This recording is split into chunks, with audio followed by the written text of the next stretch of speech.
మనం ఒక కొబ్బరికాయ శివాలయానికి పట్టుకెళ్ళాం అనుకోండి, ఆ కొబ్బరికాయ కొట్టి 2 చెక్కలు ఈశ్వరుడికి నైవేద్యం పెట్టి మనకి ప్రసాదంగా సగం ఇస్తారు, ఓ కొబ్బరి చెక్క ఇస్తారు, కాసిన అరటిపళ్ళు ఇస్తారు.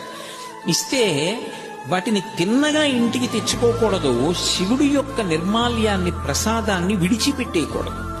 చాలా మంది తెలిసి తెలియక ఒక మాట అంటుంటారు, శివాలయం నుంచి ప్రసాదం తెచ్చుకోకూడదు అంటుంటారు.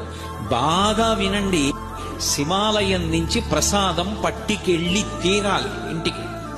దాన్ని గోడ మీద పెట్టేయడం, నంది దగ్గర పెట్టేయడం, అటువంటి పిచ్చి పనులు చేయకూడదు. ప్రసాద తిరస్కారము బహుదోషము, ప్రసాదాన్ని తిరస్కరించకూడదు. అందుకే అన్నవరం సత్యనారాయణ స్వామి కథలో ప్రసాదాన్ని తీసుకోకుండా ఆ పిల్ల భర్తని చూడ్డానికి వెడితే పడవ మునిగిపోతుంది. ఒక కథలో ఏమిటి, ప్రసాదం తినకపోతే పడవలో ముంచేసేటంతటి పైశాచికవాదా పరమేశ్వరుడు? అంత పైశాచిక మనస్తత్వం ఉన్నవాడా? కాదు.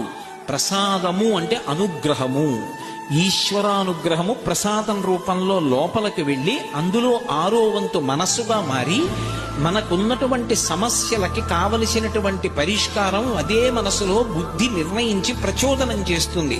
ఆ ప్రసాదం లోపలికెడితే సమస్యకి పరిష్కారం లోపల పుడుతుంది. అలా ఆ ప్రసాదము ఈశ్వరానుగ్రహము కనుక ఎవరు ప్రసాదమును తిరస్కరించి